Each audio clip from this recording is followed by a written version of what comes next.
Oh, All right, folks. I am sorry to have made you wait. Scheduled a doctor's appointment at 8. Well, a lab. My bad. Uh, I made y'all wait on the last show I've ever gonna do. What the hell? That's on the terrible. last show. Hell yeah! You didn't read the title? Oh no. It's Well, hashtag. it's true. The thumbnail's great, by the way. The thumbnail just says the end. I'm gonna have to look at the thumbnail now. I thought it was pretty good. It's good. It is good. I shouldn't be teaching anybody to resell either. I was basically told that I was so wrong and I was doing a disservice to resellers. And so, you know what? And I looked at the person that was telling me this. I looked at some of their souls and I realized that what was I doing? They had sold 3 cards for $3 each, and I thought to myself, "Oh my God, someone is criticizing me that has $10 in sales. Holy fuck!" That's what I thought to myself. What microphone are you on today? That's John, not me. No. You're very tinny. I can hear the echo too. The echo's John. You're very tinny. Sounds like you're on a laptop mic or something. The camera took over. Damn it! How about that? Much better. I mean, $10 in sales. What the fuck? Telling me that I am so wrong. They sold $10 in 3 sales. So this is the last show. I might have to go. You looked at it, you're like, damn. I have to look twice every time. I'm like, did John get a new wife? What the hell?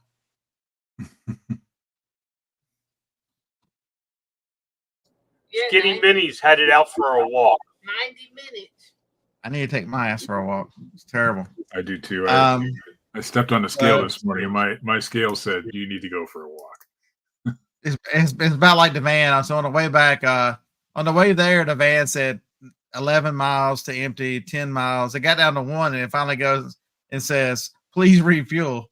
It's like, you're so stupid. I'm counting down for you, and you have not put gas in me yet. Please refuel. And so, yeah. Ron, congratulations. New house, move date's the 22nd. I know you're not doing it, so you just sit back, have a beer, and watch people move you.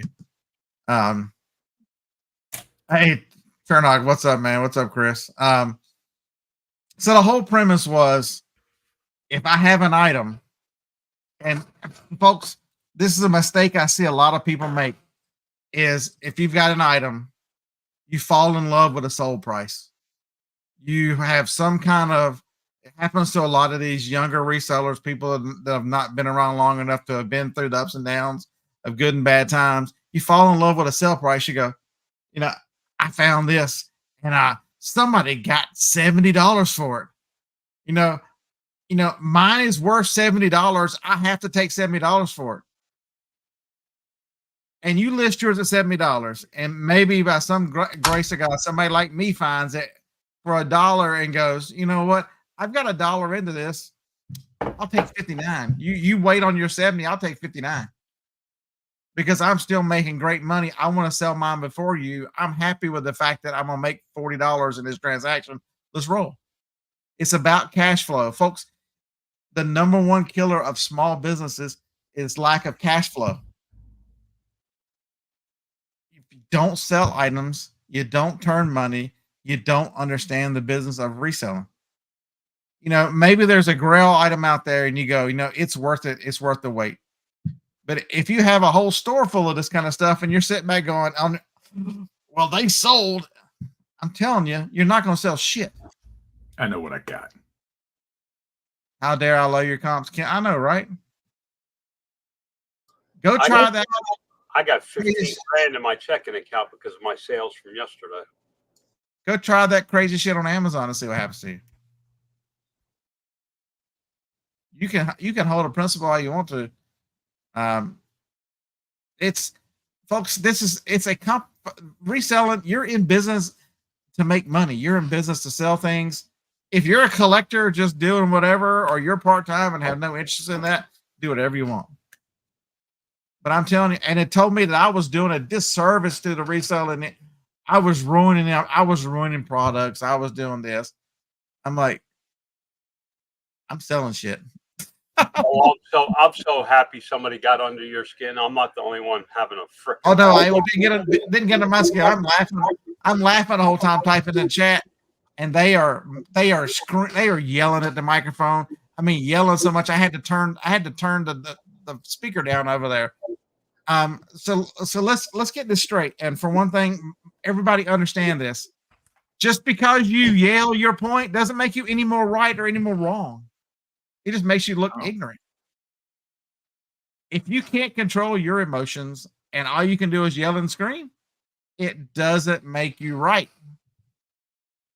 It just doesn't. There are so many business models out there, and if you run a business model where you invest tons of time into making listings, and you're going to do AI photos, and you're going to do all that crazy stuff, and you're going to sit back and wait for the highest price, that's your model. There's nothing wrong with that. That's not my model. I'm not a collector. I'm just going to take some pictures in the photo booth. I want it gone. I bought it to sell it. I didn't buy it to keep it.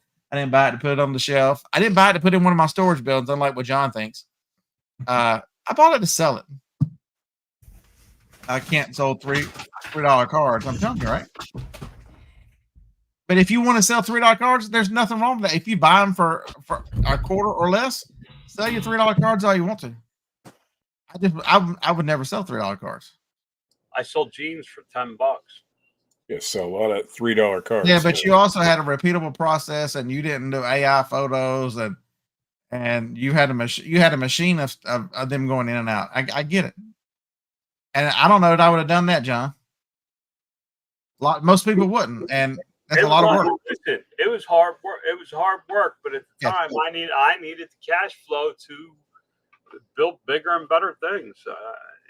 It's a matter of personal preference. What is it you're in it for? I could be a lot bigger. All I'd have to do is delegate. That's the point I tried to make is just because it's somebody else's business model doesn't make you any more superior, doesn't make yours any better anywhere. Because he told me that the price that you purchase an item should have no effect whatsoever on the sale price. And I'm sitting here thinking, should I go dig up Sam Walton and tell him that he did Walmart all wrong? One of the largest retailers in the history of the world, that he did it wrong because if he got great discounts through leverage on suppliers and they sold stuff at cheap prices. Should I go dig him up and tell him that was wrong? That he should have commanded higher dollar figures to have made more profit? I think he's not going to listen. Because he's dead now. He's not going to let. While I dig him up, he won't listen. What the hell? No. Yeah. Listen, I did 15.4 yesterday. It's about turning and burning. Davis, it's not different, buddy. It's just because it's different doesn't make one any better than the other. No, listen. If I was more of a collector and less worried about income and all that, I could raise my prices and look for better quality stuff and do. But that's not my model. But if I sat here and told you that you had to do this, I'm telling you that you need to figure out what works for you and figure out your business model and how it works. And if you want to stay for the highest price, don't come back bitching and saying that eBay's broken, their search is terrible, I can't sell nothing on eBay, I have no control over eBay, I have no anything. Folks, I told you a couple weeks ago, or maybe 3 weeks ago, Amazon gated me on a lot of products. I've stuck all the stuff on vast majority of the stuff I've stuck on eBay. I'm only up 150% over last year. My eBay sales are rapidly climbing. I mean, eBay doesn't hold you back. You hold you back because you don't understand resale. You fall in love with a price, you fall in love with an object. Whatever it is you fall in love with, your model, whatever it is, and don't change. Right now, people are price sensitive. You're getting squeezed everywhere. And so what if I'm 10% under what the selling price is, and I give somebody a great deal and I make money? Okay. You know what I mean? It's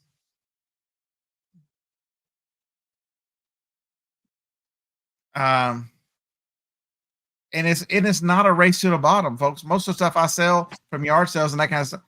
I'm talking about. Okay, so here we go. I sell a lot of discontinued items. I sit at the top of the market for those items, and they sell quickly because there's a demand for those items. I sit at the top of the market. I wait. I've got items over there. I'll wait for because I know it's going to take the right buyer. Okay, I'm not saying that person is wrong because they wait for the top of the market.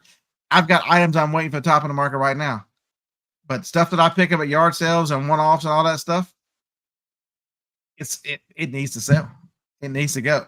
Folks, design your business so that it works for you. Don't fall in love with the price. Don't fall in love with a model. You know, you've got to sell items. It's crazy that you ain't got to be at the bottom of the price either. But you don't got to be at the top. You can be comfortably somewhere in the middle. Okay, so the item they claimed it should sell. It's a $50 item. It sells all the time for $50.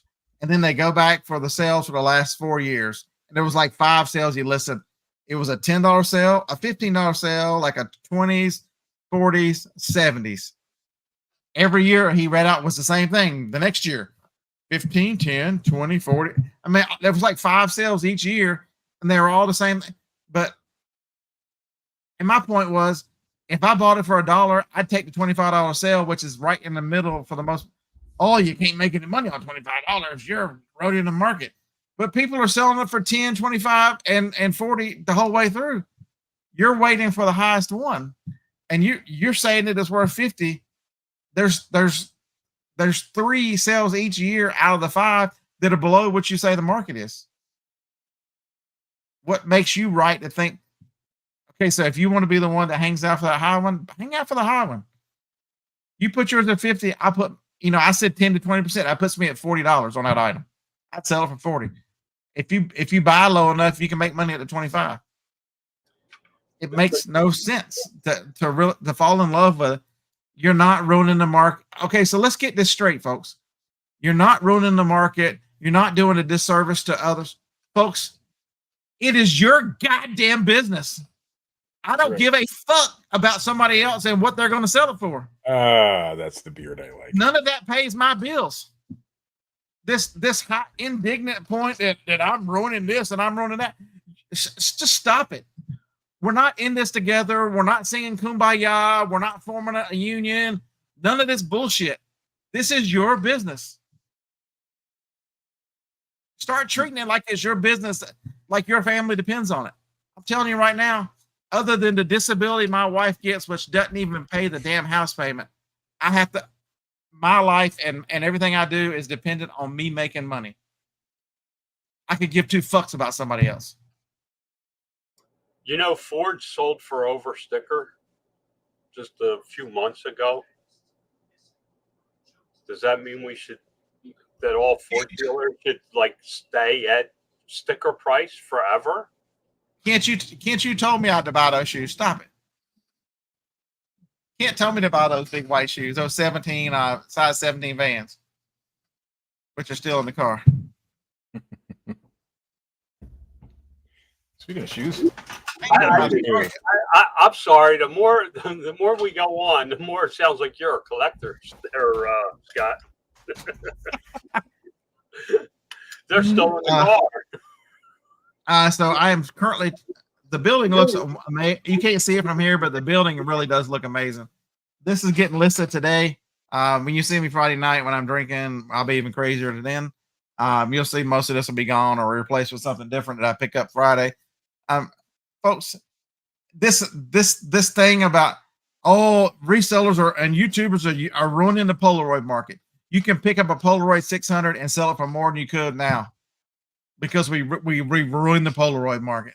Yeah, there might have been a short-term dent in the market, and it wasn't the resellers it wasn't the resellers. It was people stopped buying them for a while. Charles says, "I hope I'm not raising my voice." I'm just angry. Charles, I am mad with the fact that there are people out there who don't care about another reseller. They're so indignant that they teach people the wrong shit. Folks, eBay is a competitive marketplace. You can have the business model that you don't want to promote listings, but don't bitch when you don't sell anything because you're not advertising and playing the game on their market. And your views are down, and you're trying everything in your life you can do. You're doing resets, you're doing whatever. And if yes, your business model, fine. But don't complain when you don't have sales, whenever you're not advertising and you're not doing the things on the marketplace to be competitive. If you're not competitive, you're not being seen, whether it's your price, whether it's whatever. It's not eBay's fault. It's not Amazon's fault. If you are not a competitor in the marketplace. Sorry. Just aren't. Don't get up and don't tell other people they're wrong because they're competing. They want sales. T for Bama says he loves it when we sing Kumbaya. Okay, so maybe Friday night we'll drink and sing Kumbaya. T for Bama. How about that? But Is that Tracy? no, that's Tracy is T Flips. Yeah, I thought so. I thought maybe he changed. He wouldn't have anything with Bama. He's an Ole Miss fan. Hey, let's talk about my numbers yesterday. I sold 15,400. Okay, this is for all 15. You. This is for all you guys that say promoted listings don't work.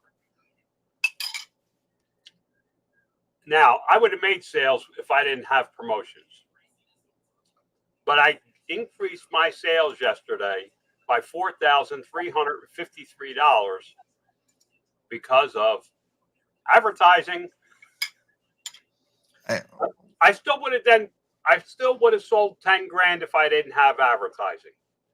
Wonderbag, thanks so much for the $2 super sticker or whatever that was. I appreciate it. I'm telling you right now, and that's what I see. That's why, I'll make people mad. I'll want my opinion or whatever, or I'll tell them something on the show, and they'll go listen to others, and I'm all right with that, folks. I'm not here for the brand new reseller. I'm here for the people who are in this for long. I've been full time for over 10 years. You don't last this long while waiting for the high price. You don't, by not competing, by not being, very. Thank you so much. I don't need any extra blood pressure. I took half an Adderall. He does sound like he's going to blow a gasket, doesn't he, Ken? The problem is there's so many new people that come over here, and how they find YouTube channels, I don't understand. But there's so many bad YouTube channels out there. There's so many, there's all the ones that show you yard sale finds, and everybody thinks they're going to go out. Man, you guys are too kind. Perkyville, thank you so much. They think they're these holy grails are out there to have a yard sale. They're just not. It's a lot of bread and butter items. It's a lot of normal. It's a lot of look. What do I do at yard sales? Do I find holy grails? Every now and then I'll find something that's worth a lot of money. Most of the time, I'm just looking up normal items to see, what's the arbitrage? What's the value at a yard sale versus the value online? Can I make on that difference in that market? Can I make money? Weren't you with Chad when he found that watch? Oh yeah, I was there when Chad paid $1 for the Omega watch. It was a $6,000 watch. Absolutely.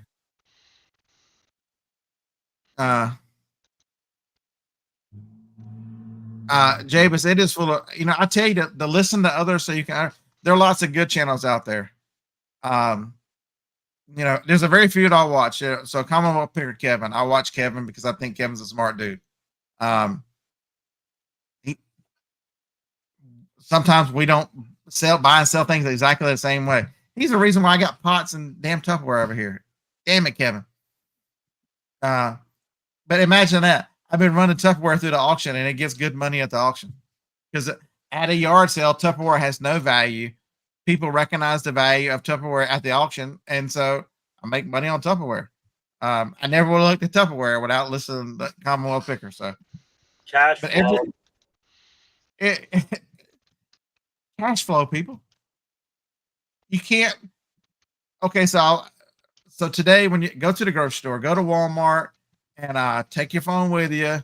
And when it says to scan your card, I want you to call the little person up there and show them your eBay store and show them that thing is worth $80 and you're just waiting for the right buyer. So when the right buyer comes, you'll come back and pay for the groceries. Just let you have them.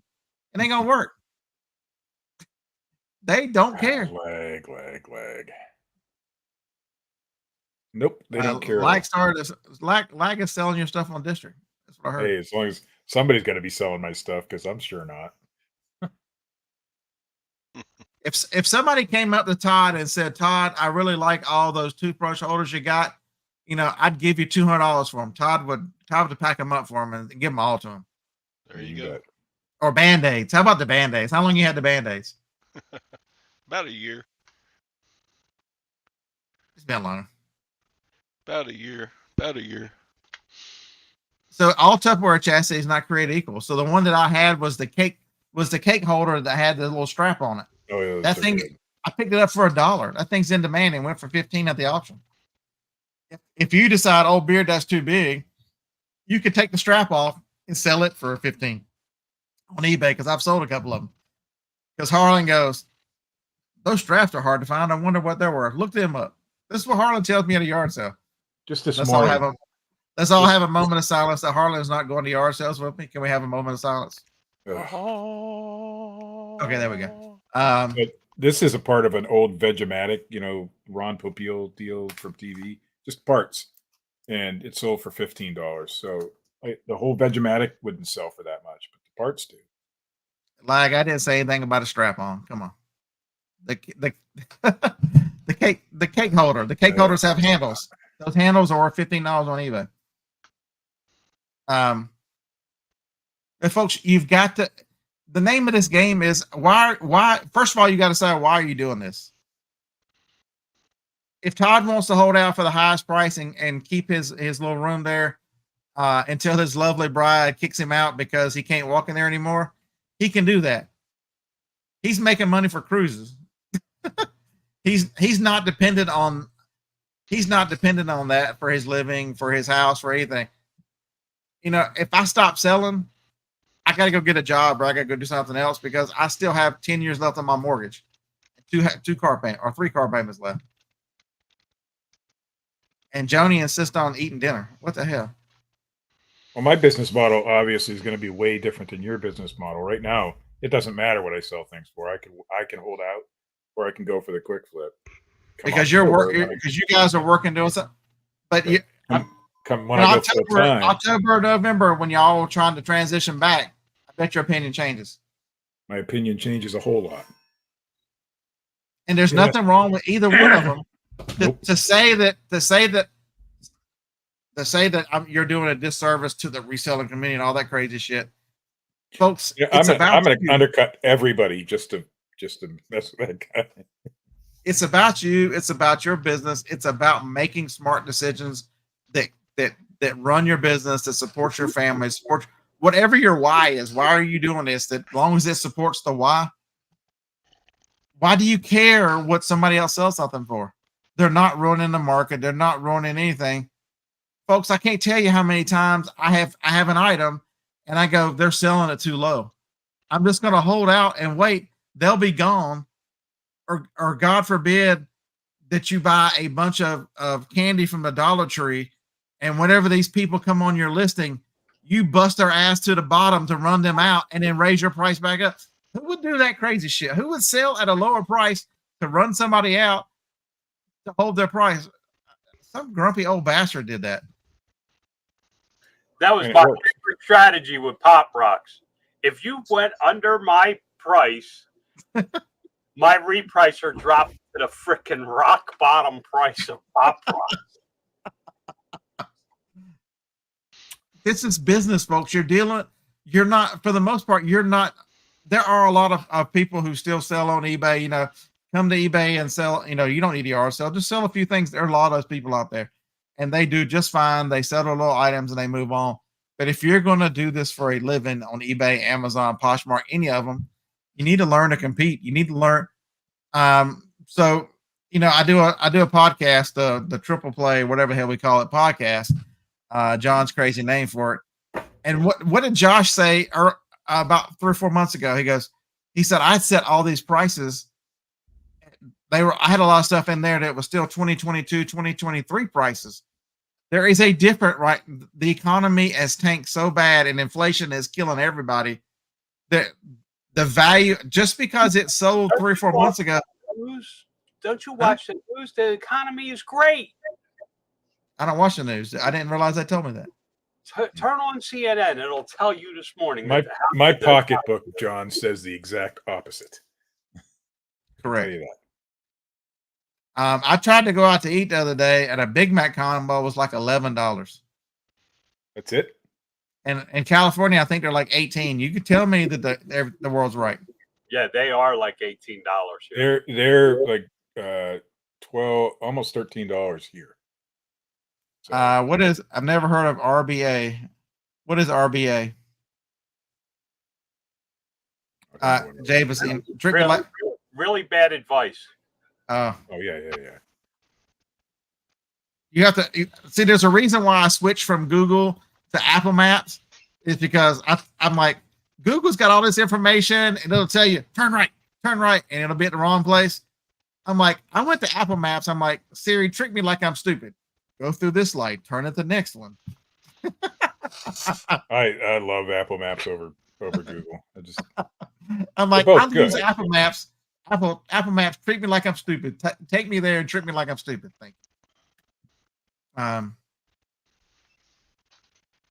Timothy Dole, there's been an argument since I started this, and it's been a YouTube thing. The fast nickel or the slow dime. Which one's any better? Neither one of them's better. It's just which one are you? No. You have to have a balance of both. Sure. I think the same thing. I think that's 100%. My business model is to have both of them. I imagine that. I look at an item per item basis to understand what the value of an item. So how do I judge the value of an item? An item is, what's the sell-through rate? What kind of demand for it is? Is it one of those 200% sell-through items? God forbid, if you're watching a channel and they tell you any sell-through rates over 100%, you unsubscribe, hit the thumbs down, and never listen to them again, because they are doing the daily refinement method. Selling stolen products, that kind of shit. Because the only way you get above 100%, allegedly. Yeah. That's the only way you get above 100% sell-through rate is if you have 10 and you sold 10, that's 100%. If you had 10, you stole 2, you sold 12, you're over 100%. There you go. Or you cheated somebody and you had 10 and you sold 12 and only shipped out 10 and told the other ones, oh my God, they were lost in the mail. I'm sorry about that. You're over 100%. It's I don't even know what Rock Revival jeans are. I heard you talking about them, Chris, but I don't have any idea what they are. They're good. I found a few pairs when I was selling clothes. They're good. I don't know what they are. I'm assuming they're still good. I don't really pay attention to clothes. Timothy, there's 100% correct, man. I want items that move. If it's an ordinary item, I consider most shoes ordinary items. It's what price. What did I pay for them? What kind of, well, I'm judging that when I bought it. What did I pay for it? What's probably the sale price? How long is it going to take? And if I look at an item and it's a little slower, so what happens if I price it a little less? Do I get my money back much faster? Because this is not an item that is a collectible item. This is not, this is not a collectible like me as a Funko.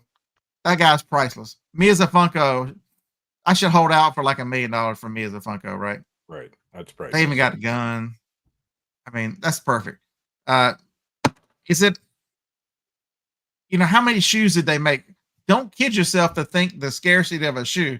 Okay, so maybe some of the Jordan shoes are scarce, and those are the ones you go, those are $800 or $900 shoes. I'm waiting for the $800 or $900.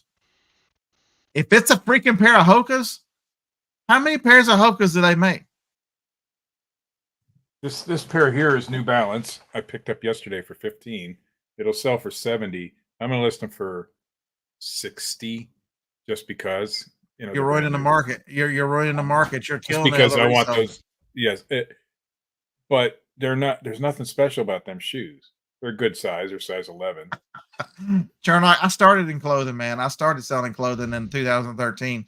I'm terrible at it. I miss spots. I miss flaws. I'm terrible at it. If it's new clothes, I would sell new stuff. Texas Bandit says, do I have a performance part in my contract? What do you mean by performance? How long or quality? So Kent says Jordans are overrated. But folks, I mean, you need to get in the real world. I still don't think the glass market's come back. You can look at the Happy Lamp Lady, a Crazy Lamp Lady. She really is very smart with glass, and she sold a lot of glass. And there's a lot of people that follow her. But even on her best day, she's maybe reaches 30,000 people. How many people are in America? We're talking 340 some million people. I mean, Double. just think of a small percentage of the fact that we think the glass market's coming back. Folks, the economy's down. Nobody wants your $100 piece of glass right now. It might sell, but I'm telling you, that's not something. Or are they looking for a nice pair of shoes at a very good price so that it doesn't break the bank? Because if you go to the store, a fucking pair of Hokas is $130, $140. If I can pick them up for under $10 and sell them for the $40 to $60 range and make money for me and my family and provide good value for others so they continue to buy my stuff, folks, that works as a business model. I'm telling you. Bong sale, yeah, that's what I don't know. Dave never breaks one. He seems to have the same one over and over. So I don't know about the Cha-Ching King. I don't like shipping glass either. That's what I was. So I tested the diffuser. It works. The water. I'm sorry, the distiller, the water distiller. That thing's worth $200. And I looked at it, and I'm looking at all the listings, and without the glass pitcher, I can still get like 170. I'm like, I can ship it without the glass thing, and get most of my money. That's the part that's gonna break. The thing that distills the water or alcohol, whatever you stick in it, ain't gonna break.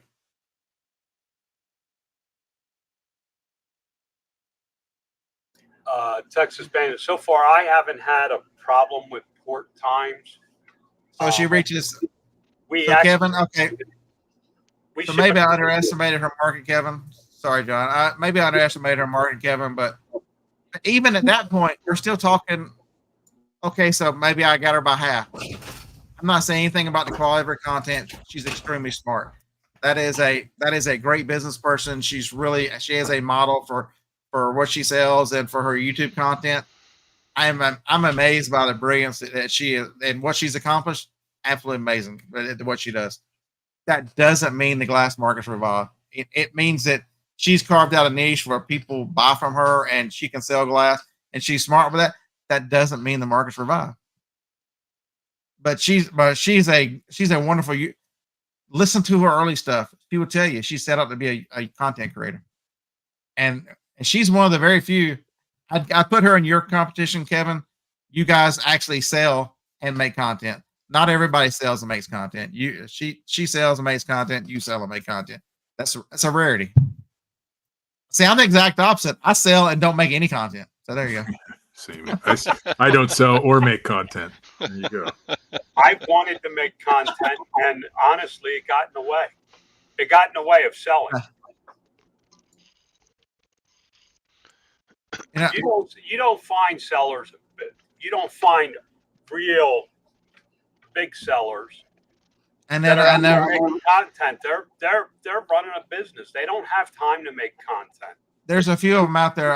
What's her name? She's big on Instagram. She's good on YouTube too. Met her in Vegas. What's her name? Who sells a lot of clothing. So much so that her husband had to come work for her. And they've got 3 kids. They're a great family, and she's a great YouTuber. Oh yeah. But she set out to make better videos, so she got training. She started taking these classes to make better videos, and imagine that her channel took off. Her channel took off. She does very well. I can't think of her name. Lavender. No, Bandits. Okay. No, Sandy, she knows glass like I wish I knew. She's a great example. Crazy lamp lady. Not only does she knows it comes across in her video. She absolutely knows exactly what she's talking about. It's her knowledge through the video and when she's talking about this, it's um she's the example of what I tell you to do. Find what you love. She loves making content and she loves glass. And she has taken both of those and made that a way to make a great living. I'm telling you, if you follow your passion and put those two together, it's amazing what you find. She Yeah, has flip it good. That's it. Hustle at home mom. She's the one. No, I've seen. Look at her early videos and then look at the stuff she's done the last year and a half. Her video content is tremendously better. Great reseller, wonderful person. I met her in person. She is such a nice person. I met her in Vegas a few years back. Sorry about that. I tried to mute. And it didn't She work. became an expert. She became an expert in glass. Okay, so And she developed a following of loyal buyers who also love glass, which means they're going to buy her stuff. So her sell-through rate is much higher. If you remember, when you see these, if you remember back in the day, eBay auctions worked because you had a following of people when you were listing the same stuff at auction on a regular basis. People would follow you to find your next auction. but she also started a Facebook group that knows glass, and then really, it helps a lot of people understand what they've got. Imagine this. There's somebody who wrote a book that talked about if you helped others, that you would have more than you get. I mean, she's like a perfect storm. That's a Bible.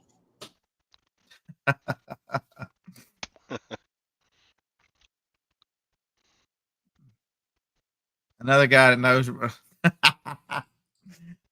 Yeah. I don't think he's my biggest fan, Kevin, because God forbid because I was told that the price you pay for something should have no effect on the evaluation of what you sell it for. Okay, so if I bought this for $100, and it's only worth 10, but I bought it for 100. You should sell it for 10. I should sell it for $120, right? Somebody should have to give me 120, but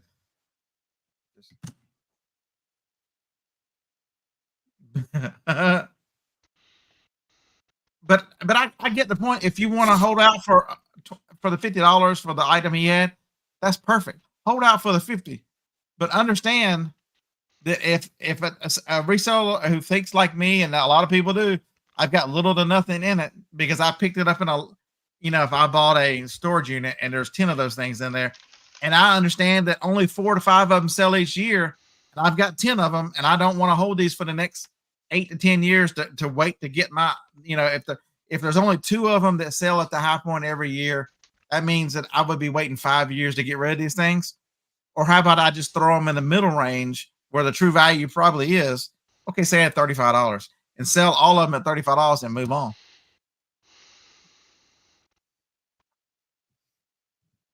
So if I buy the Mega watch for $1 and another identical one for 50, and the next day would I sell them for a different price? Nope. Not if it's the same watch.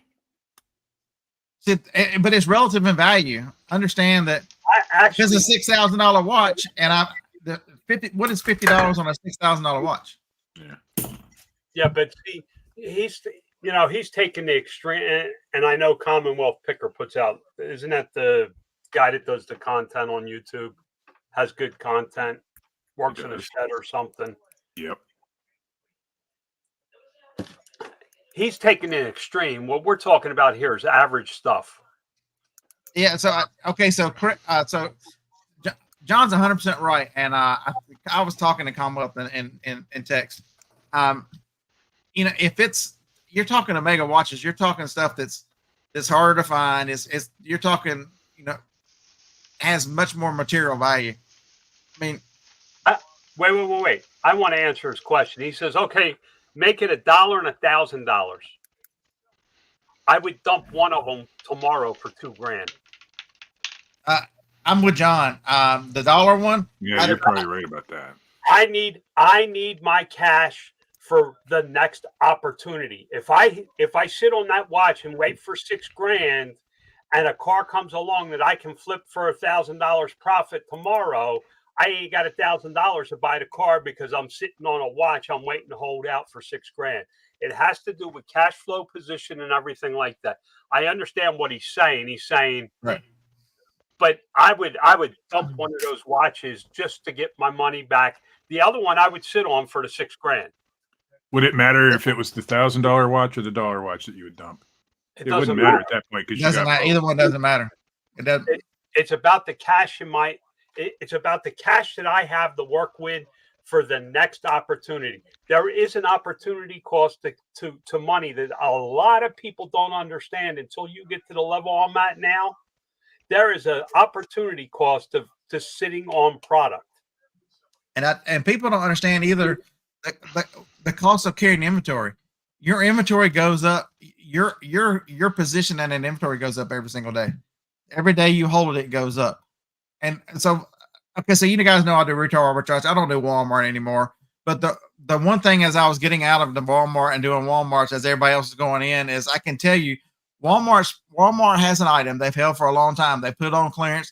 They throw it in a clearance aisle. What happens in the clearance aisle? These people come through with hammers and beat the shit out of all that and ruin the value on a lot of the stuff in the clearance aisle. So what are the chances in your storage that something get lost, broken? You add risk, you add cost to an item you store. I'm 100%. If there's one's $1, one's $1,000, and I can get $2,000 for one of those, and now I've got an extra $1,000 to work on the next one while I wait for the one of them to sell big money. Absolutely, because you only got $1,001, but into both, so you can't. Okay, but it really also depends on Kevin on that watch. How fast do they sell? Could I? What's the wholesale value of that? Could I just go wholesale these? Is it a $2,000? Is it a $10,000 watch and somebody offers me two, but I can wholesale it for $6,000? I'll go wholesale it. That's another model that people don't understand. I do that. If I've got $1 watch and $1,000 watch, and the $1,000 watch is worth more, but I can go wholesale the dollar one and make a couple thousand on that one and move on. I have a good example of a practical way to do that. I use BookScouter to sell textbooks back to the textbook companies. I could get more on Amazon, could get more on eBay, but I can sell those books immediately as soon as I get home, as long as I've looked them up and done my, Now, if it's a huge difference, if it was a difference of $1,000 and $100, I might go with the Amazon listing. But if it's anywhere near even half, I'll probably take the easy money. That's a practical application of that. This business is much more complicated than most people care to think about, because most people who start these businesses are not business people. I told you that was my weakness. I told you that's why, spending time with Josh has made me learn that, and I should have watched John, because John came from a rough background. John doesn't have a fancy education. He doesn't have everything. But I can tell you this, John is a voracious reader, and he learns from, people put all their knowledge in these books, and John has learned a ton of information, just self-educated, self-taught by reading. And I'm like, dude, I've watched John do this, and I'm way behind in the way I think about and analyze situations.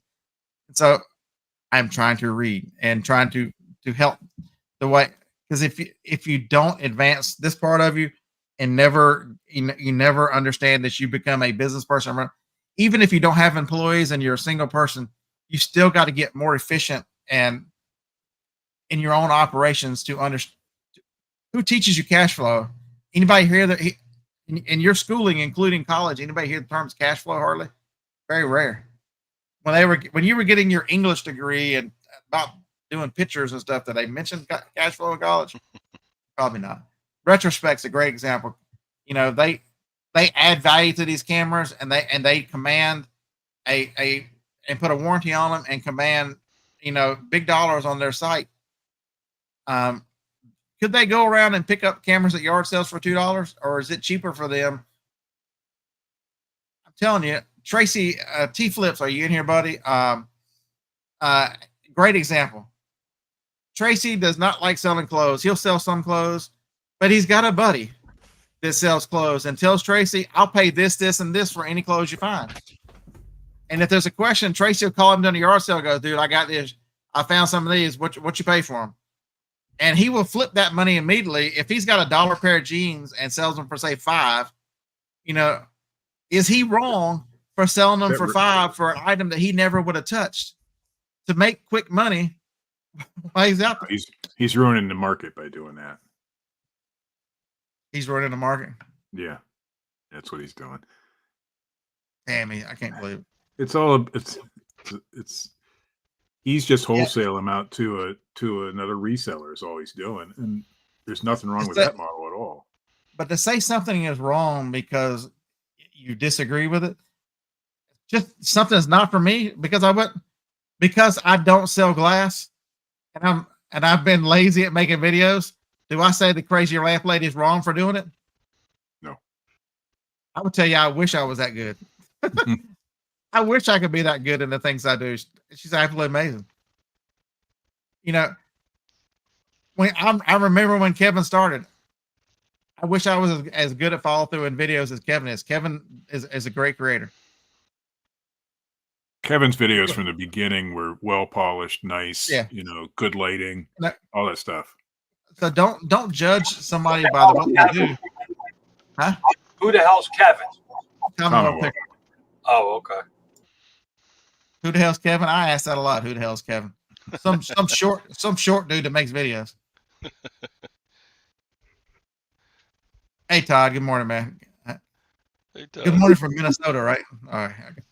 Okay. You got to remember, I try to bounce around to some of these other, YouTuber videos and stuff like that.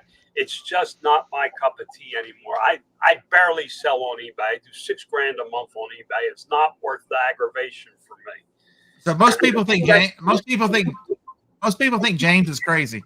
So James is used to be in my boring reseller life. Now it's my great reselling life. I wish I had his ability to list 200 and 300 a day. I don't. My mind is ADHD. I bounce unless I'm on an Adderall. I can't focus. So I'm doing all kinds of stuff. Relentless at listing over and over, and is driven and is a long track record of success.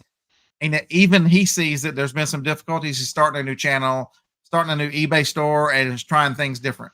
But he is still dedicated to that main store because he has been relentless. And I wish I could do that. I don't have that kind of stamina. I'm amazed that 22 years, how many items has he listed what the average per day? It's absolutely amazing. I don't have that time. I don't have that kind of studier. He reminds me so much of Dusty, the way he does study a lot. He sells. I can't do that. Am I the one to tell you he's absolutely wrong? I'm not going to tell you James is wrong. That's James' business model. It's to support his family. He's made a shit ton of money on eBay for the last 2 decades. I'm not going to tell you he's wrong. I'm going to tell you that's not my business model. I can't do that. I'd love to have that business model, but I can't do that. But I'm not going to tell you it's wrong. I'm just going to like it's not for me. Would I change things? I would tell you I would change things, but then I would tell you, why would I change things? I don't have the experience he does. Telling somebody that their business model is wrong and then telling them what you think about you would change for somebody who's done it for 22 years is idiotic. Just agree that you're going to continue doing what you're doing. There's lots of stuff you can learn from him. You can learn process. You can learn storage. You can learn. I mean, there's lots of stuff that James could teach you that he does in spades. It works in every business. But he catches a lot of hell. James catches a lot of hell because 50, 60,000 lists. A lot of people wouldn't do that. Oh, he's crazy. You know how many people told me I'm crazy? Lots. Don't care. You're crazy. Just subbed a major win. Man, those people are too happy. Is he the great reseller life? Bro, you missed out. Bro, you missed out. Whenever you should have, if John or something does something bad, Jenna just attacks John. And Ro was just so nice. Man, we want to see you just go at it. Go at it. Kevin, that's it. You learn. I learned from so many different people. I mean, it's amazing the things that you and most of us been at meetups and those kind of things. You meet some of the great. Tekken Sports says he has a sweet spot for 1888 hats. That's I like don't want to John's clean team. hats. I really don't know hats. That's an ultra competitive market. He can sell hats. You know, am I going to tell you selling hats is wrong? I'm going to tell you I don't sell hats. But I'm going to tell you Tekken Sports has a track record of tremendous sales. You know, there's a reason why people listen to him, whether you agree with his methods or not. You know, he's another one of those like James who has just relentlessly worked his ass off to get where he is. I think at the end of the day, if you're making the money and you're happy with it, your method works, and your method is the right one. But Scott's method is also the right one, and John's method is also the right one. I can tell you my method is right for me. Right. John and I have had this conversation. John, how many times have we had this conversation? When I met John, I gave up counting. I'm the bigger reseller when we met John by a good bit. John told me over and over, it's okay. He's building a business. He's building this. He's going to retire himself. He's going to do this. He's supporting his family. He had all his whys. He ducked those part of his ducks in a row. Him and Dusty had knockdown dragouts about different models, and Dusty thought he was crazy. But I can tell you this, as much as Dusty and they carried on, John, tell him how much you learned from that man. Oh, from Dusty? I think it was mutual. I think, Dusty and I used to get into some. A lot of it was off camera, but there was times on camera too. We got into some really knockdown, drag out battles. But it goes to a point of what we're talking about here. I believed in what I did enough that I could go head to head with Dusty. Dusty believed in his method and business model enough that he would take me on in a debate. And when we got done, we'd have a cup of coffee together. There was no hatred between us. Did we battle at times? Oh yeah, Dusty and I would go toe to toe. Holy, he would call me on the phone. Holy cow! Oh, but it came from a position of love, John, because I can tell you, because Dusty told me, I mean, we'd have conversations and Dusty told me, yeah, I'm really concerned about John. I've been praying about a lot. I mean, that's the part that people missed about is. Oh yeah. But you have to believe in what you do. Nobody's going to change my mind in how I do business. Am I changing my mind? Yeah. I'm actually pushing back on people going, that's not how I do business. This is my business model. And if you don't like it, you need to find somebody else to help you sell your product. But you always have to have room for change in those. But if I stuck with the business model that I had, I'd be in the same exact position I am. The problem is Tim, you hadn't got under my skin. The problem is, and Tim over the years is the one that was yesterday. It's in the chat over the year. It's not. The problem is, as a YouTuber and someone who has been on this platform for a long time teaching reselling, you can't just draw a line and say something's wrong. Yes, I agree with that. It might be wrong for you. That doesn't make it wrong. What these business, I mean, this is business. This is cutthroat. How I evaluate an item and move an item and the cash flow and what every business is different. How many employees? I mean, just think about the overhead you need and how much money you need. The churn that you need to support yourself is so different from every single person that, don't criticize someone who's moving items because they have employees that come do this, or they have bills to pay, or they like putting gas in their wife's car so that she can go to the doctor or whatever it is. Every business model is different. Because you would not do it, it's not wrong. And it's not ruining the market. There's none of that, this absurdity that the online market of billions and billions of dollars can be ruined by a few transactions is insane. But I was talking about Polaroid cameras. Certainly hasn't changed the market at all. But there was I remember one specific time, and you probably remember this. Remember Dusty had them frickin' doily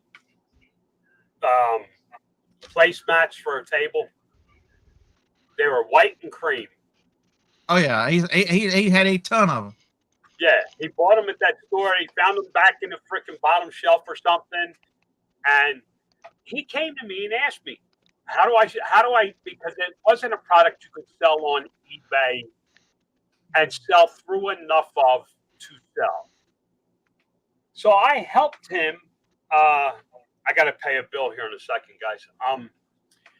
I helped him set up PPC on Amazon for that particular listing, and it helped his sell-through rate. So he came to me when he needed, when he had a question too, and I used to go to him when he said to do the promoted listing stuff. I did it because it worked so much. He went and bought the rest of them.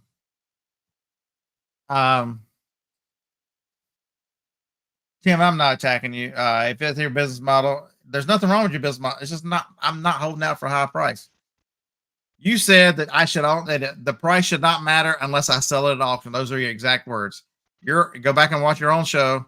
That the price should not matter. The price should not matter of an item for what I sell it for unless I let it go at auction. That was your exact words. Go back and watch. Those were your words. I'm not twisting them.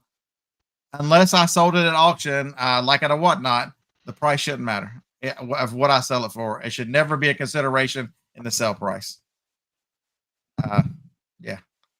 Larry, we were talking about Dusty last night. Johnny and I we were laughing at something, and Johnny goes, "Yeah, he was crazy, but damn, do I miss that dude." That's why I'm mad at. That's why I'm currently mad at Harlan. Hey, I'm not which mad video at am I supposed to be watching of his that he says this? Because I want to watch. It was the Reseller Information Network. And they're a bunch of good guys there. Don't get me wrong. I've met OBX in person. I was on the phone with Chris the other day. Those three guys are good guys. Check those guys out on their channel, Reseller Information Network. They do a lot of live. They help a lot of people too. But just be careful when you draw a line. I'm mad at Harlan. Harlan, I'm still mad at you because Harlan has made the decision in his life. He's got too much stuff and he needs to take a break, however long it is from yard sales, because the craziness is that if you're trying to sell stuff and move stuff, if you keep adding to it, it just keeps getting bigger. So I understand. The camaraderie we have a wonderful time at yard sales, and that's the part I'm gonna miss is hanging out with Harlan every Friday and Saturday because we have such a good time. Right. I'm gonna subscribe to his channel just so I can watch or to that network thing. I just subscribed. We'll see. Yeah, they do a lot. I don't have it. I mean, I have notification turned on. Those guys are live. Tim and Chris, Chernock's connection is Chris. He's one of the. And Tim, I'm gonna say something here. And then OBX pickers the other. I've given some bad information over the years. You know, it happens to all of us. I have too. I'm sure I have. I know I not intentionally. I don't put out bad information intentionally, but you know, But there's things that I believe that other people don't find to be true. And yeah, every business model. That's what I want people to realize is the way you evaluate items and your sell price. I mean, there are some people that I do get mad about with price and go, I can't believe they're selling this for that. When they can, I get where Tim comes from. That the anger with having an item that you know you can get $50 for, but there will be people that sell it for 10. I get that. I get that anger all the time, but I understand that. You know, so I sell a lot of stuff from pharmacies, and there's a huge seller on there called Pharma Packs. I hate Pharma Packs. They're one of the largest sellers. They had some issues, but they're one of the largest sellers on Amazon and eBay. And I'll find an item that's discontinued, and they're selling it for a stupid price. And I'm like, how many does Pharma Packs have? Because I've got to wait those idiots out. I get it. I get there's some anger with pricing. I get that. I mean, I see some of that same. But it doesn't mean Pharma Packs is wrong because they buy so much more than I do. And that, you know, like John, a bigger seller with smaller margins like a Walmart, you're dealing with some of these folks. And is Pharma Packs wrong? That's the price they're selling at. It's not the price I want to sell it at. Not a big fan of what they do, but it's their business model. And you're not a big fan of what they do because it interferes with what you do. Exactly. Right. What they do is a typical retail model. Yep. They buy a product, they mark it up to a certain percentage, and they sell through it. And then they buy another product and sell through it. I'm not. that they're comfortable with. When I say I'm not a big fan of what they do, it's because there's no way I could compete with that. If they want to put a really low price on something, there's no way because I don't have the buying power they do. And if I had that buying power, then I would do the same thing. I would do the exact same thing like you with the pop rocks. I'd put it where I needed to be and just do it. There was a guy that took on eBay for baseball bats in 2013, 2014. He worked directly with the manufacturer of baseball bats and they did not want Amazon selling them any longer. So the baseball company, the bat company, supplied this guy with tons and tons and tons of bats. And he undercut Amazon's price. And eventually Amazon said, we give up. And left the listing. You can attack these bigger sellers, but you got to have deep pockets of resources to do it and the people behind you to support you to take on these bigger companies. If not, you need to work on your advantages, which as a smaller seller are tuck and roll, man. You can change. You can in an hour. You can change your entire business model. You know how long it would take me to change my business model?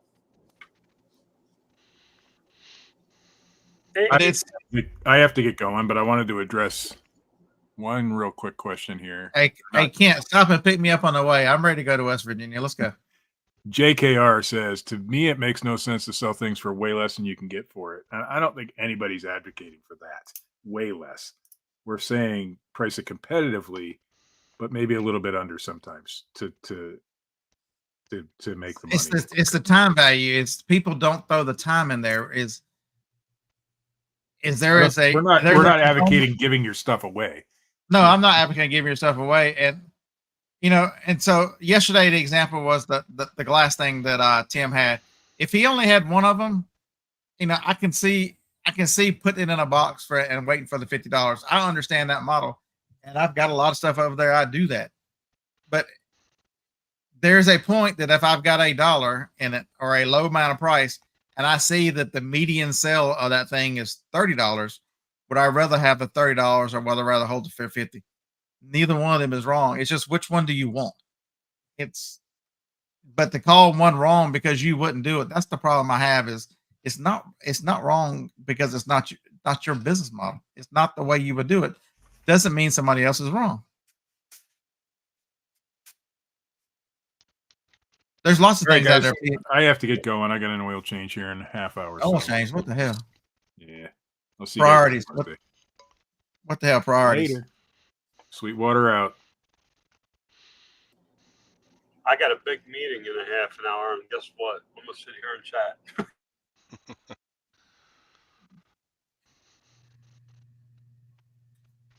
All right, Tim. I'll listen to your episodes if you listen to all mine.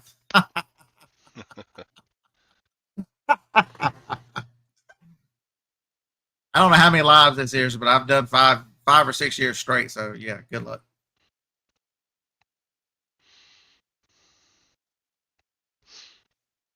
But see, Tim, I don't think your reasoning is wrong for the way you want to do an item. I'm to the point where I don't want to hold stuff anymore. I look at the fact that I've got 2 storage units full of stuff that I don't even know what's in one of them because I just keep pushing stuff in there and I've got so much stuff. And sometimes in your business, you get to the point where I've got way too much stuff. I need to start getting rid of some of this stuff. Or you need a teenager to list the stuff.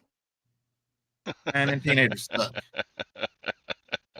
And they're all standing around with their thumbs up their ass right now because they're out of school.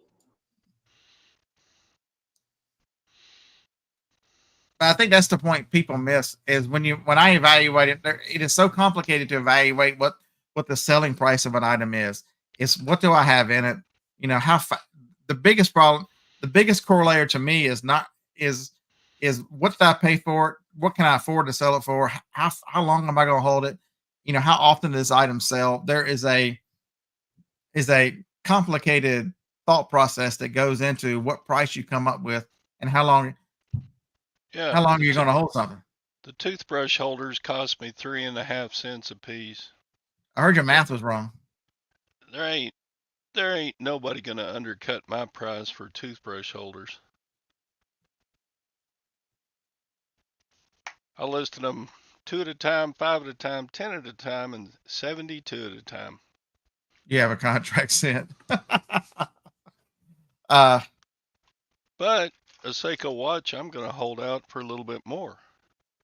and yesterday was probably a little crazy. I'm probably with I think Kevin's probably right. If me and Tim are on the same show, we probably see a lot of the same. We probably see most things the same way. I don't find a lot.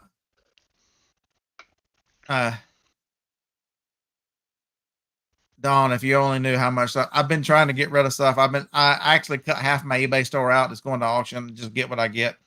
I like the fact that I have that storage unit so close. I'd like to use it as more of like what Josh has, a transfer unit and a somewhere where I can do a little bit of process and understand what that storage unit. I don't even know what's in it. It's crazy.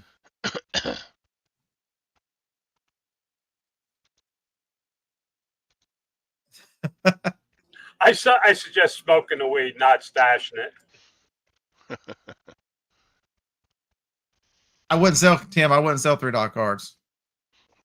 But you also probably wouldn't spend an entire day in a car and pick up, 15, 20 items and burn out a tank of gas at 350, 400 miles, to sell 15, 20 items. What are You would probably tell me I was insane to stop at 40 stores in a day and only pick up like one tub full of stuff. You'd probably tell me I was nuts. Most people tell me I'm nuts. Thanks, Jabez. Yeah, I need to put that in the listing. Stick some of these in your tackle box. My problem with the $3 cards is those machines that you can run those cards through machines and they list those things over and over. You're competing against technology that is insane. I'm on. Thanks, Kevin.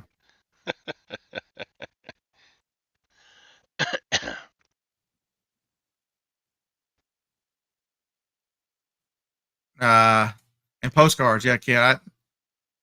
Mark's in the chat. Mark, wonderful organization with postcards. Dude, I don't have that kind of mental brain power to come up with a postcard system like that. And Mark can tell you down to the cent how much he makes on a postcard and all this. Man, it's impressive to sit and talk with Mark in person and understand his business mind that he's applied to his postcard business. Insane. He's in here.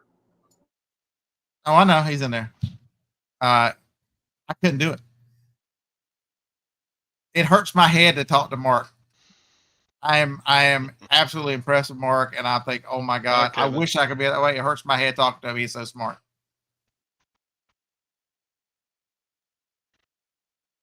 Does it? But that's a different business model. Yeah, Dusty was doing postcards before he passed. He had a completely new business model from Mark. And Mark's business model is a process. He has a science. He has, in chapter 8 of E-Myth Revisited, they talk about franchising. Right. And the process of a franchise and why 75% of franchises are still successful after 5 years, where 80% of business, startups fail. That's where I'm at right now. I'm there right now. It has to do with the process. Mark has a process that is just, it is a process that is perfect for his business model. Mm-hmm. And I've only watched, he makes videos, right? Yeah, he does make videos. I've seen 3 or 4 of his videos, and he has a process. His wife has him tested.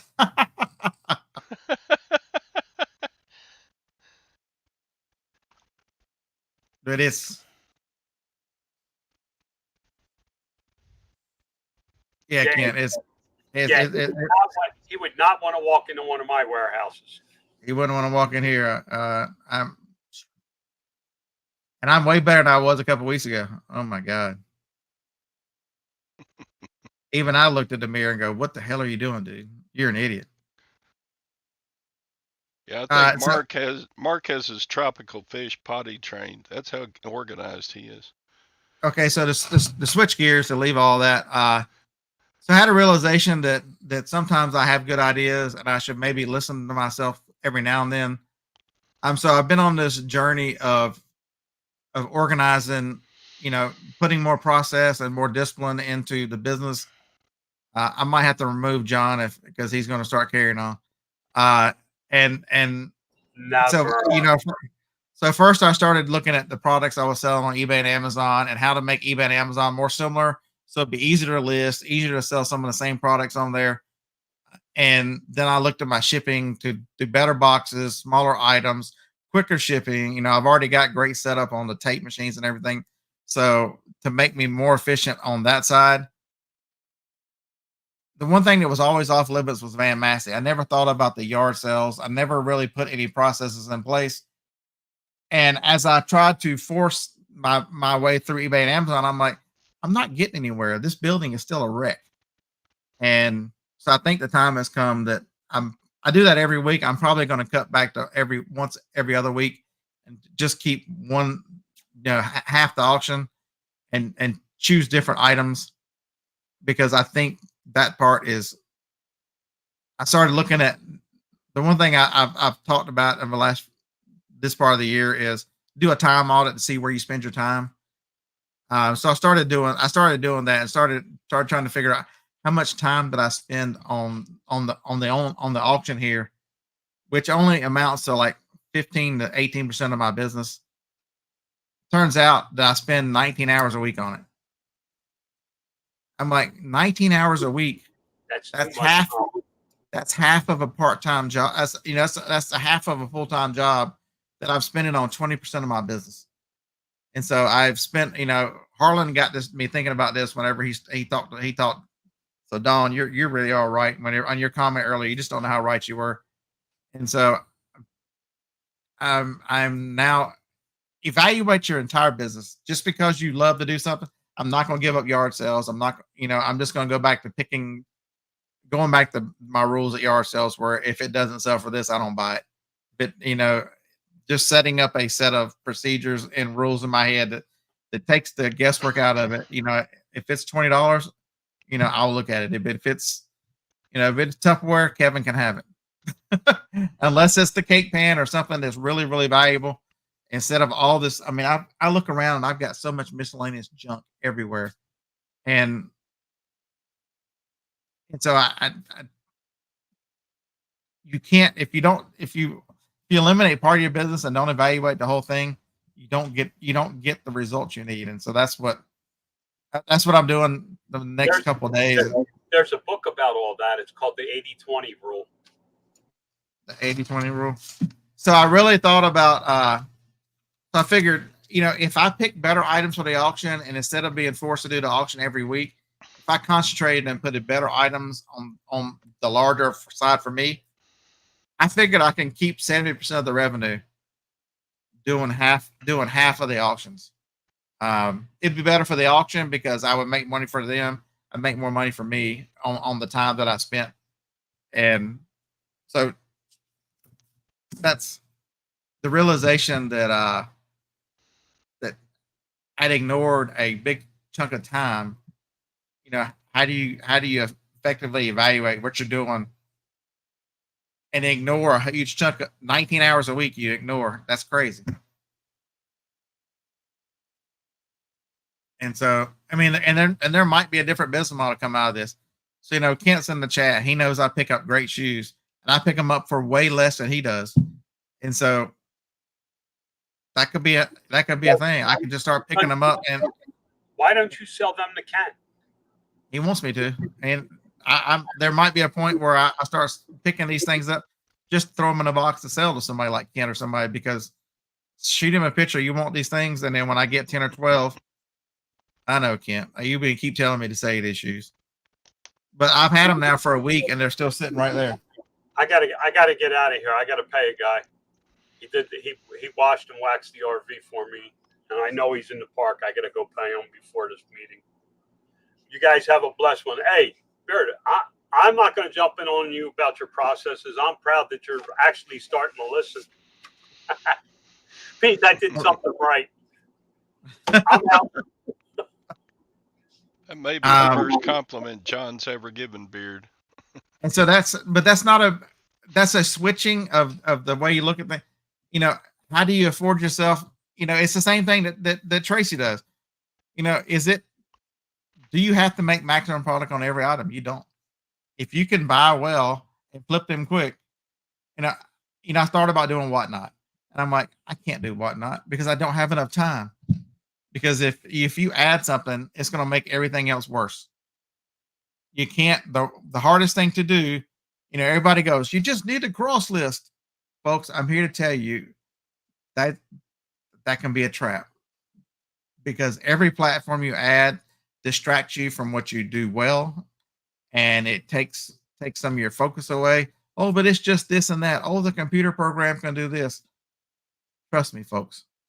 It's every time you add something, you add a layer of difficulty, and be careful how you evaluate things, because I can't believe you actually said something pretty smart.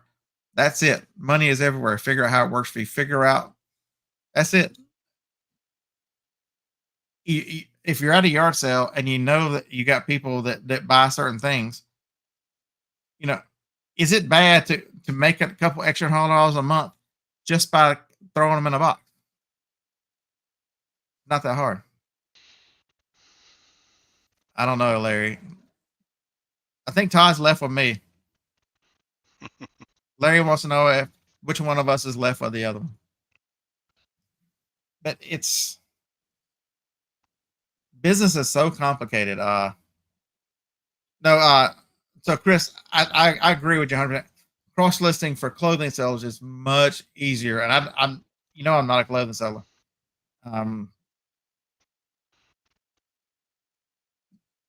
The hardest thing I ever did, eBay and Amazon and YouTube. I had the three of those together. It is insanely difficult to get. That's why Kevin makes it look easy. Crazy Lamplight makes it look, to balance multiple platforms, and social media is difficult, folks. I'm telling you.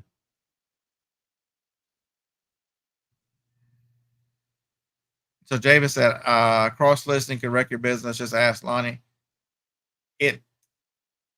People nonchalantly throw that out there, and I'm telling you, it's not as easy as you would think it would be. It's not as easy as you would think it'd be. Cross listing without a plan and just to start everything. So Russell, that'll be. I'm trying to do 2 to 3 books a month. So the 80/20, that book will be the next one. I'm in part 2, chapter 7 or 8 of the E-Myth.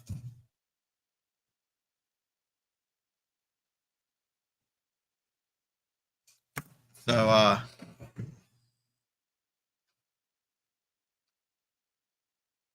Paul, what's up? Good morning.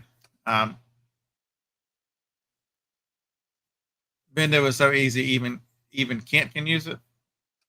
Wow. So Doug has said that 80/20 is a good book. All right, so I will.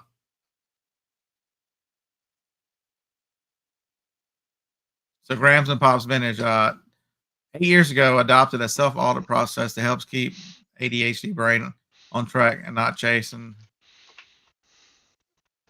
All right, Grams Pops, make a video about that. I'd love to hear about that, because I suffer from that greatly, and that's what I think. I'm in the process now of trying to rein all that stuff in. Because I'm telling you, you can be a master of few or a master of none. It's truly, the more stuff you do, the more complicated it is, the worse you are at each one.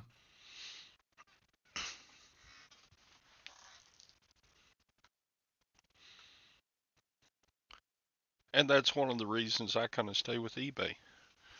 That, and I only spend 20 hours a week selling, so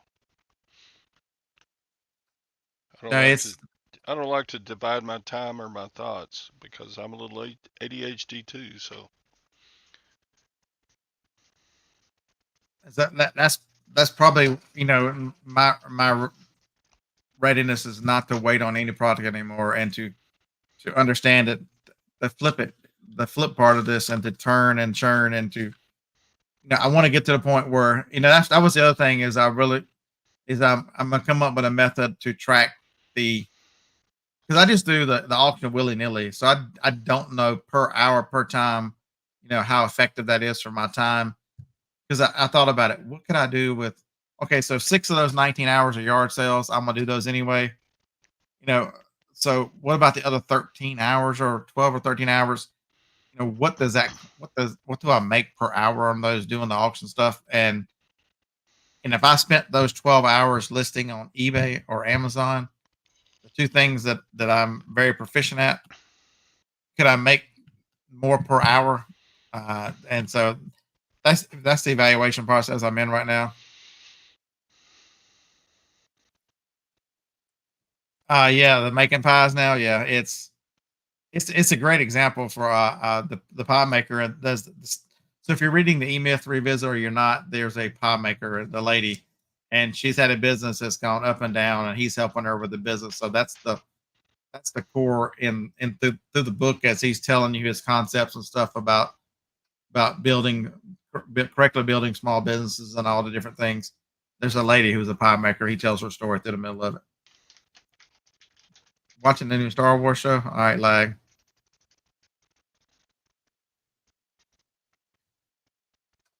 So it's 80/20. I'll do that one next. I'll read that one next. But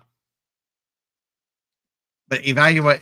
I'm telling you, you might find that a business model that you think is great, and that even no matter how much fun it is and stuff you're doing, is actually hurting you. And I'm afraid to think that's what I'm gonna find out with the auction. No matter how much I like watching it and doing the stuff, I got a feeling that it's per hour. It's costing me more than it's helping me.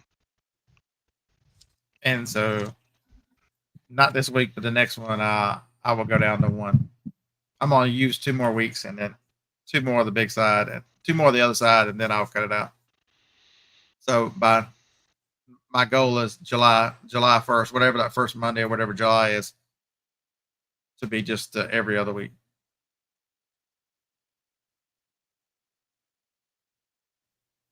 They say flipping ain't easy. Man, John's still asleep. Oh no, he's by himself. He's probably up shipping already.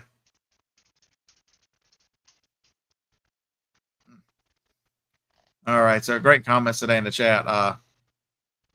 You guys are a lot of smart people, and I don't know any. I know people that do a lot of stuff, but there's so many people that. Do you know anybody who runs your identical business model? And that's the thing people need to understand quickly. I can tell people that sell a lot of the same stuff I do, but they don't sell it like I do, and they don't. The models are not the same. It's amazing. It's already June 5th. I know. It's July. I've got a month. That means 2 weeks to that other side, and it'll be gone.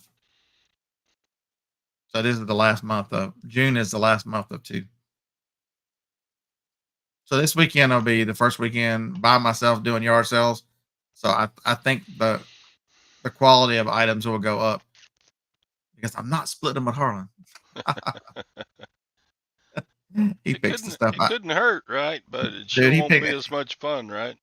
He picked stuff that I never would have picked anyway. So we see things. So right. I mean, it's amazing if you go to yard sales with other people. Just because you think, oh, everybody knows this, it's amazing the knowledge you have as a reseller and your own personal interest and your experience that it'll be completely different from somebody else. I went to yard sales with Paul. We knew a lot of the same stuff, but there's stuff that was completely different that I'm looking at like, what the hell is Paul doing? And turns out he knows what he's doing because he sold it and made money on Whatnot. So there you go. Stuff that I would not have picked up. He picked up and made money on Whatnot. Yeah. Kent was writing his money everywhere. Figure out how to monetize the money.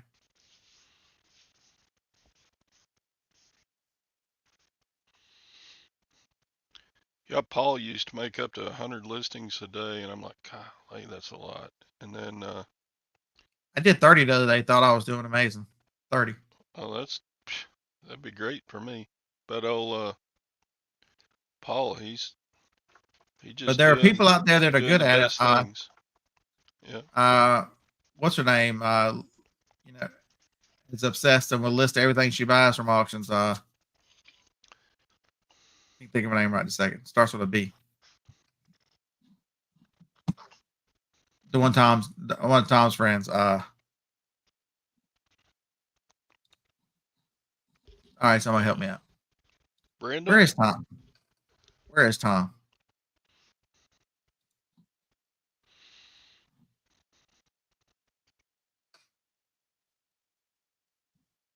Bridget, that's it. I knew Brenda went. Yeah, Bridget's a Oh, listing Bridget. machine. God, she can list. Oh my! Bridget makes me so tired I can't remember her name today. That's how bad it is. She made a Facebook post. She bought a shirt for $1 and sold it for $650. I was like, holy crap! There's no telling how much clothes I go by that'll work. I know shoes. That'll be about it. Brenda sold a house in 6 days on Facebook Market. Does that count as a listing? Sure. I hate Facebook Marketplace, so I would say yes.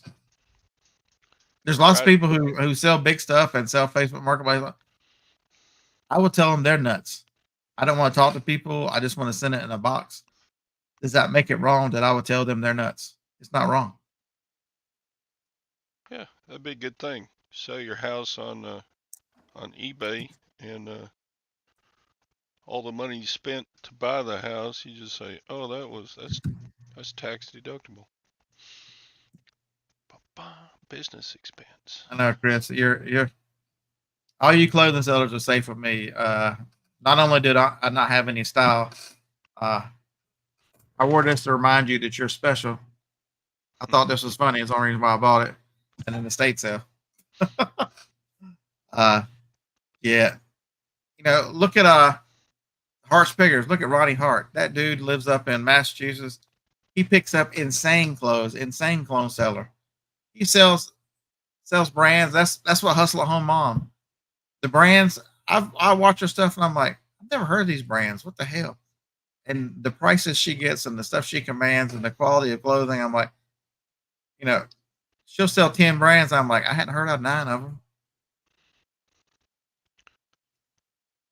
Does that make clothing wrong? Clothing is not wrong for a lot of people. Is it wrong for me? Absolutely. If it's not Western wear, I hardly know it because that's the only high dollar stuff that goes through around here. Yeah, my knowledge of clothing is so limited. I know a few brands here or there, but nothing that's. Ken says he never sees any of those brands at Walmart. Imagine that.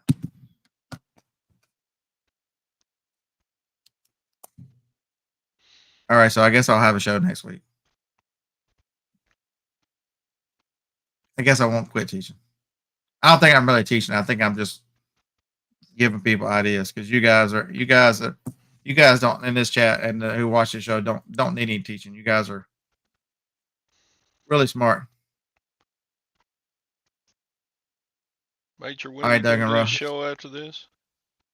Say what? Major Win usually does a show on Wednesdays, but No, they posted in the community tab that they'll be back tomorrow. Okay.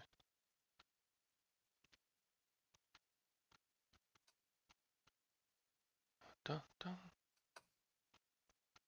Nope. Can't buy his clothes at Aldi. Everybody go check your Aldi. You can pick up the same clothes Kent picked up. See me on Tuesday.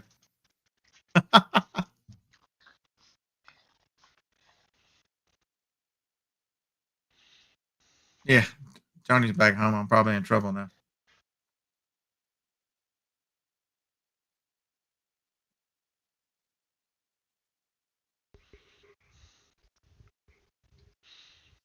So Graz and Pops, I think you're correct. I think that you should listen to multiple voices. You know, that's why, I wouldn't tell you just read one book and you're done.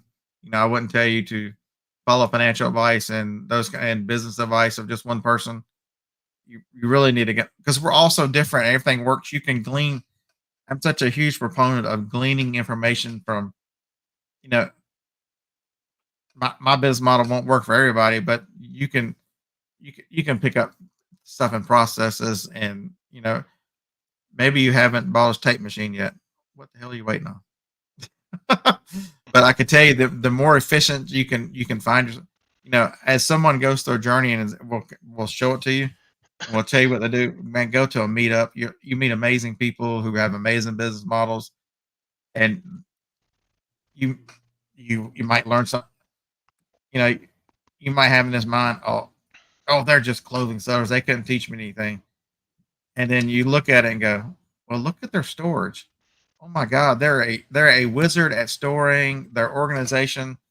It's amazing that each different business model and different set of mind, you can learn if you have a open mind and a willingness to learn, uh, and improve your business and really think through things. You can learn from so many people. Shoot, everything I know about I was a school teacher. Everything I know about selling, I learned from YouTube and guys like Scott and Dusty and oh, Kevin, I everybody. Yeah, Juice. The problem with buying a truckload is you have to be able to deal with a truckload. I got friends here in town who buy the truckloads, and they do. It's a wonderful business model. You gotta have help. I don't want help. I have, right, except for psychological help. Well, I you're what do you call a product that's not made anymore? You can't get that on a truckload, can you?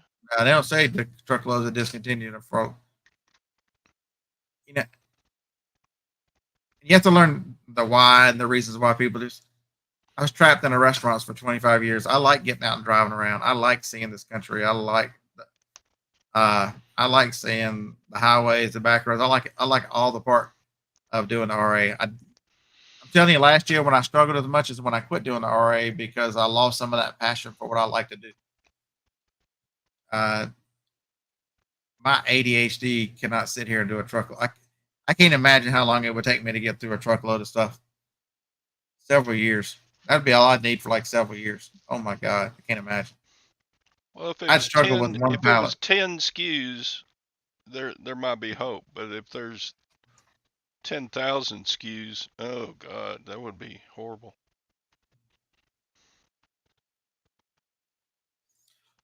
I mean, Big even Dre, I would.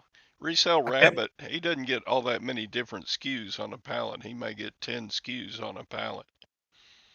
Yeah, Juice. I don't have an employee, and it would just be me. And I'm trying to say I'm trying to evaluate and backfill into this building. I like doing things here, and the less at the storage buildings. And so I'm trying to really focus down and be more efficient here, so I can do better things here and make it easier for when I'm gone. I'm trying to put all my storage here.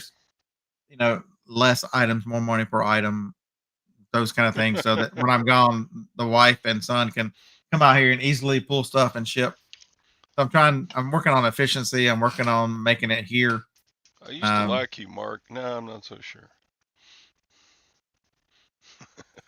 I think Todd already found a truckload of band-aids and toothbrush holders. Did you call anybody about your outlet yet? Not yet. What the hell? Yeah, 24 hours. Yeah, I need to get that done. Yeah, if I can send that back, get replacements or just a check for retail value, that'd be great. Because you don't have much per outlet, right?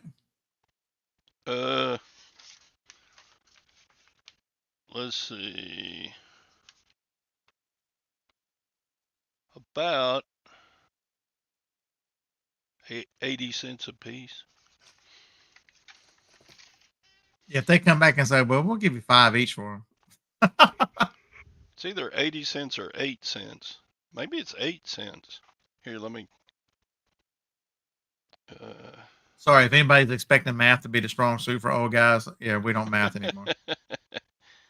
The teacher uh, said you have to learn to do math because you'll never carry a calculator around with you your whole life. What a lie that was. oh, 8 cents. 8 cents each.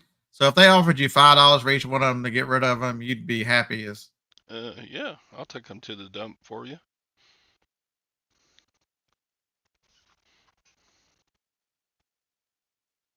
Mm-mm-mm.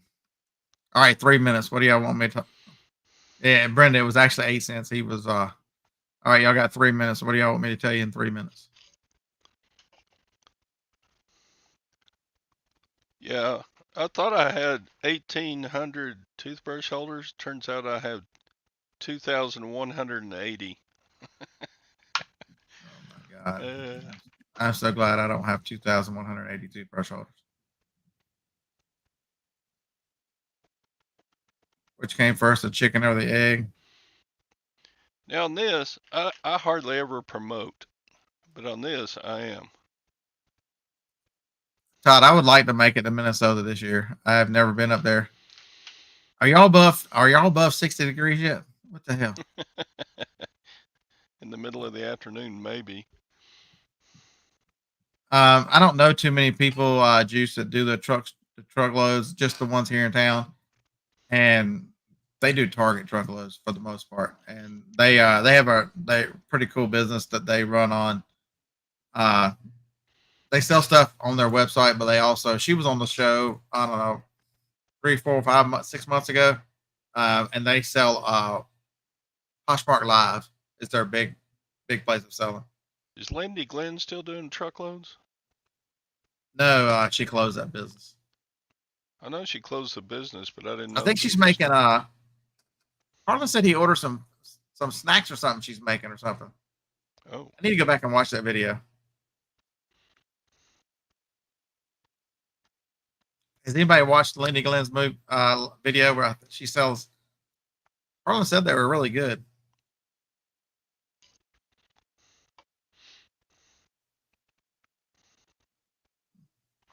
she still does loads, but not trucks. Kind of like Kent, John, probably. be nice, Kent. Do I have any more Monopoly games? No. I saw one there was one at a yard sale and I passed on it. Yeah, that's it. Grams and Pops. That's what he told me she bought. They wanted $10 for that Monopoly for millennials. I'm like, man, they were only $9.88 at Walmart. That's 12 cents more. There's opportunity everywhere. Find your passion. Yeah. So it's your fault, Bass and Noodle AI. You're to blame for AI. No, Monopoly won't make you rich. It's just a bump in the road. But I did buy one of the $10 ones, and it's on Amazon if you want it. Monopoly for Doctor Who.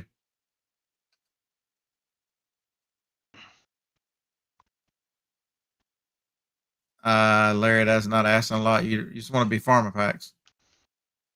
That is a dream to have 1,000 listens with multiples. Oh my God.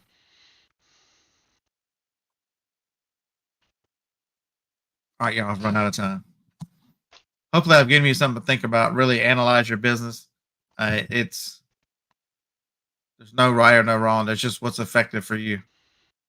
And hopefully, next week I'll be able to talk to you more about analyzing the auction and what my effectiveness and efficiency analyzation has done. I'll probably go and start the 80/20 book because it sounds like something I need. And then Grams and Pops is going to make us a video on how to audit for ADHD. That's going to be awesome. Todd has 2,000 listings now. Nice. No, just 1,400. He's only at 1,400. Everybody have a wonderful day. Hope you get the day you deserve. Roll Tide. Bye.